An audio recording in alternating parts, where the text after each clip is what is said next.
Hey, I'm dcary. Thanks for being here and welcome to my professional development seminar on the interactionist theory of language acquisition. So today we are going to talk about how language grows through connections, collaborations, and a little bit of classroom chaos. Headed in this seminar, a quick overview of interactionism. Then we are going to talk about the core concepts and the two key theorists of the theory. Instructional strategies that actually work. I'm going to give you a classroom example that you'll recognize. We are going to do an activity that talks about the implications for ELLs and go over that. And then I am going to talk to you about the strengths and limitations that are associated with this theory. And so let's be honest, because whether you teach kindergarten or chemistry, we all know that classroom reality differs from what is in theory.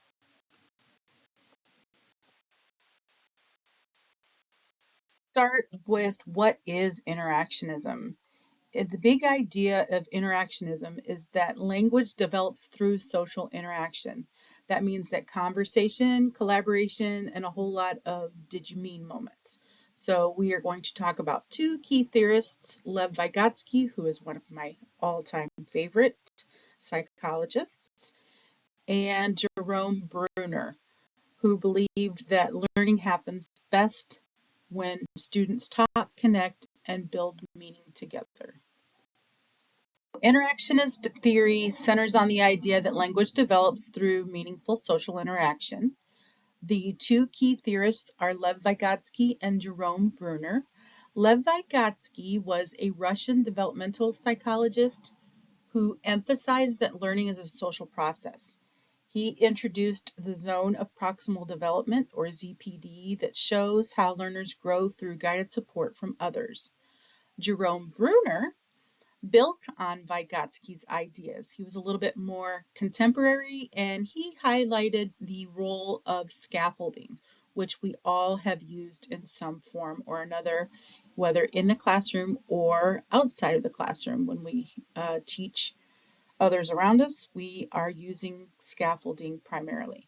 So scaffolding is temporary support that helps your learners reach new levels of understanding. And Bruner believed that language is learned through active dialogue and cultural participation. So in the next two slides, we're going to talk a little bit more about their contributions. Said in the next section, we are going to talk about social interaction and its core concepts. Core concepts of social interactionism are the zone of proximal development, scaffolding, and child-directed speech. The zone of proximal development is where learning happens best just beyond a student's current ability with support. Scaffolding is temporary guidance that helps learners build independence. And child-directed speech is a dialogue and a feedback that language is shaped through conversation, modeling, and negotiation of meaning.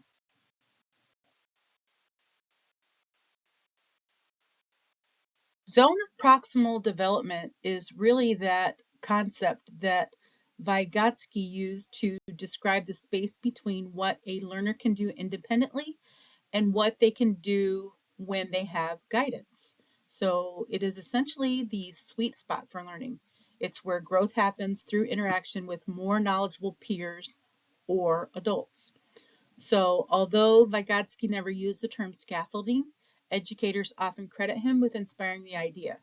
Scaffolding, we already talked about, is the temporary support and or questioning that helps students work within their zone until they can perform the tasks on their own. In a classroom, zone of proximal development already looks like things that you are doing. So when you guide an English language learner through a reading task using sentence frames and visuals, you are using ZPD. When a peer in the classroom helps a classmate retell a story using key vocabulary, ZPD. When you are in a small group discussion where students are building on each other's ideas with teachers facilitating this, you're using ZPD. And when you have a gradual release of responsibility, you are using ZPD. So when you are following the I do, we do, you do model, you are using ZPD. So scaffolding is closely tied to Vygotsky's concept of ZPD. So even though he never used the term itself, educators have coined scaffolding to describe the kind of guided help that allows students to work within their zone. So Bruner is actually the one who popularized the term and expanded its use in education. And it basically means that talk, prompts, and interaction help learners make sense of new information and act on it. In the classroom, this is going to look like things that you are already familiar with. So when you model to the students how to write a paragraph and then guide the students through it on their own, you are scaffolding. When you use sentence starters or word banks or anchor charts to support your ELLs during discussion, you are scaffolding. You gradually remove supports as the students gain confidence and skills, implement peer tutoring, guided reading, and think alouds that make thinking visible. When you are doing all of that, you are being intentional and giving the responsive support that fades as learners grow. That is scaffolding. The third core concept that I would like to talk about in this theory is child-directed speech. It's often called parentese or teacher talk. I've even heard it called teacherese. And it's the intentional way that adults modify their language when they're speaking to younger learners. And some people actually have called it baby talk, but it's not baby talk because child-directed speech helps English language learners tune into the rhythm and structure of language. So it's strategic, it's a responsive communication that supports comprehension and language growth. In the classroom, when you use an expressive tone and gestures while introducing new vocabulary, you are using child-directed speech. You are using it also when you repeat key phrases with a slight variation, when you say things like let's sit down or sit down please. When you pause for student responses and modeling language, you are using child-directed speech. When you use visual cues and facial expressions to reinforce meaning, you are using child-directed speech. So if you open your eyes really wide and talk really slow when you say, let's sit down, please, you are still using child-directed speech. And so it can sometimes be subtle, but it's a powerful tool for scaffolding understanding, especially for English language learners that are learning to use a new language. Let's talk about how interactionist theory is used in our instruction. It's about how we teach in ways that make language come alive. The three approaches that I've chosen to highlight put students at the center of meaningful communication, and that is communicative language teaching, or CLT, task-based learning, and peer collaboration. Communicative language teaching is hard to say. I am going to refer to it as CLT for the remainder of this seminar. CLT is about helping students use language to do something. It shifts the focus from memorizing grammar rules to using language for authentic, real communication. In a CLT classroom, The learner's identity, motivation, and their relationships are put at the center by creating space for meaningful talk and not just correct talk. We make it more about interaction, confidence, and a sense of belonging in the classroom than we do about the language itself. So that might look like role playing, collaborating on a group project, or solving a problem together. So one of the most effective ways to bring CLT to life is through task-based learning. So task-based learning takes the principles of CLT and turns them into practical, real, step-by-step method that we can use in the classroom. So instead of teaching the language by itself, we can design tasks that mirror real-life situations. That makes the students use the language to do something that is meaningful and connects to them. So that might look like the students work in pairs to plan a school event. The English language learners collaborate on a science experiment and present their findings, or a small group exercise. The students divide up and solve classroom problems, but they negotiate the roles in English. So it's flexible, it's student-centered, and it's rooted in real use. And it gives the students a purpose for using the language. Third application for instruction that I would like to talk about is peer collaboration. So when we talk about peer collaboration, we're really talking about students learning through each other. So it's not just group work, it's purposeful interaction that helps students build language and really brings, Vygotsky's theory of social interaction and learning through social interaction together. So that might look like two students retelling a story to use sentence frames, or a small group solving a problem and explaining their thinking out loud, or it might look like ELLs practicing their vocabulary with a buddy before they share it with the class. So it is something that helps build confidence in the students. They can lean on each other, model language to each other, and negotiate the meaning of the language with one another. So on the next slide, I'm going to show you a short video of Think, Pair, Share in action, which is one of the most simple ways to build peer collaboration into everyday instruction. Well, true to the nature of teaching, I cannot figure out how to get this video to play. So at this point, I'd like you to pause this presentation and click on the link that is there and watch the video before continuing to a Think, Pair, Share activity.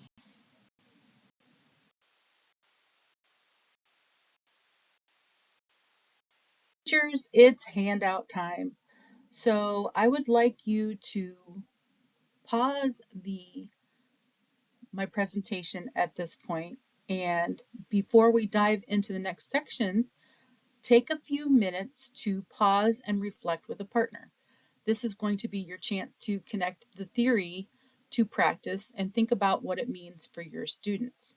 So what I want you to think about is, what are some ways meaningful interaction, peer support, or feedback show up in your classroom already?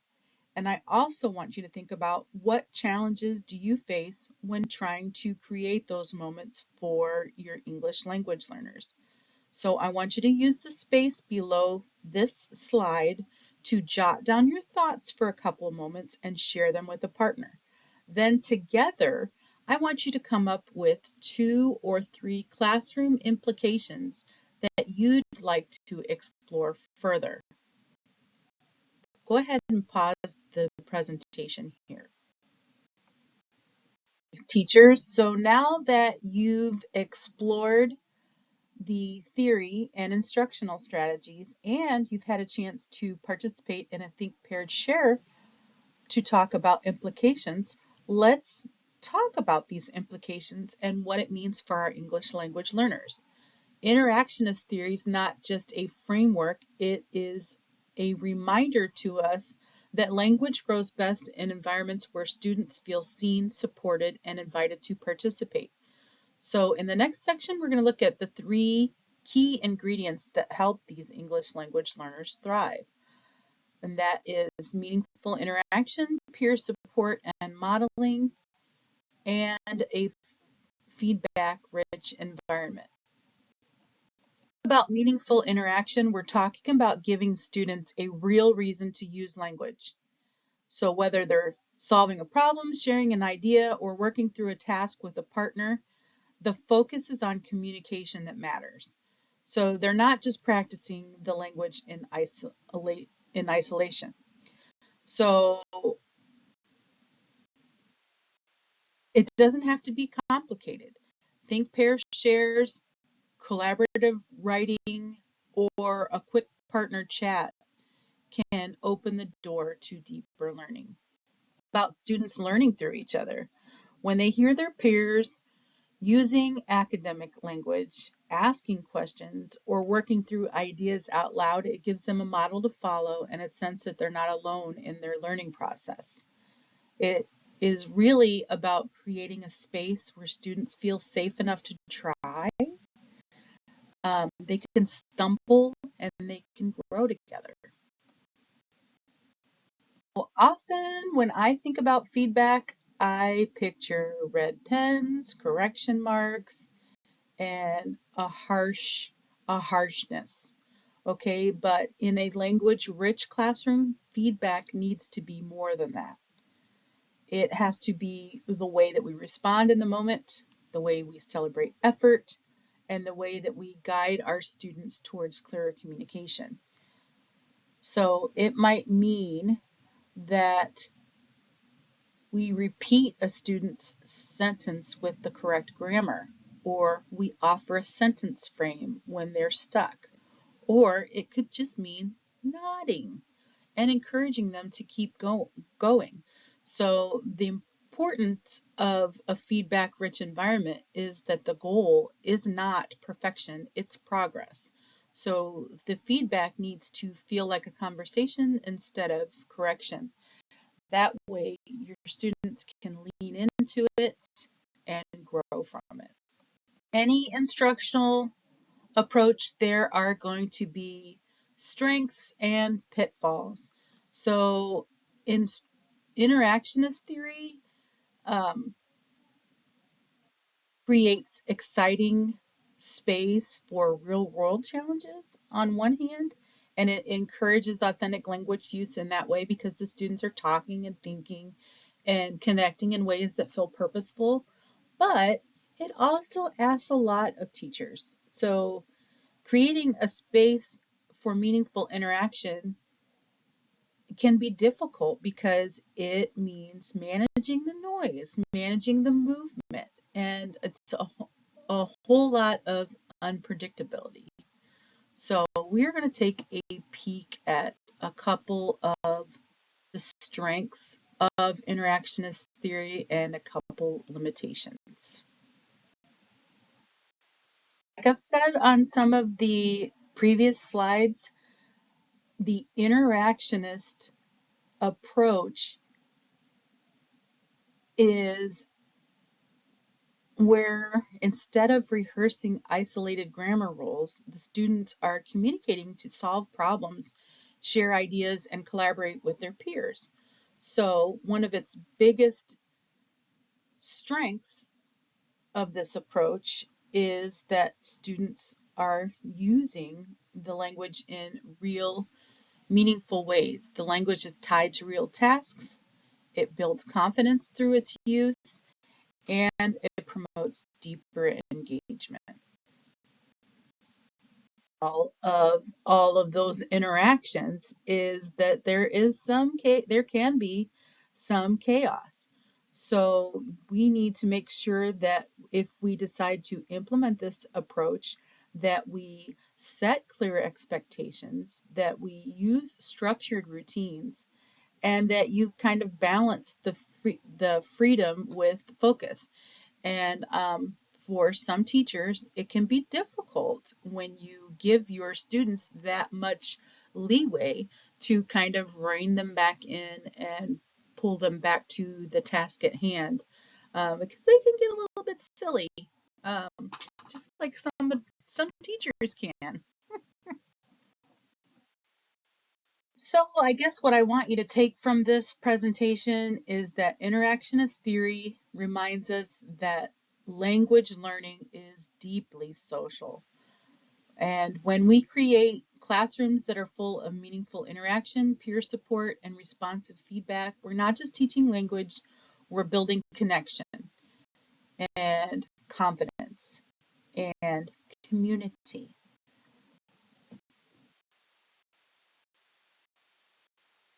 So thank you, everyone, fellow teachers, for hanging out with me throughout this presentation. And just as a last reflection prompt, I want you to think about one English language learner in your classroom and how meaningful interaction, peer support, or feedback will shift their experience with language learning. So what is one small change that you could try this week to support that growth? So until next time.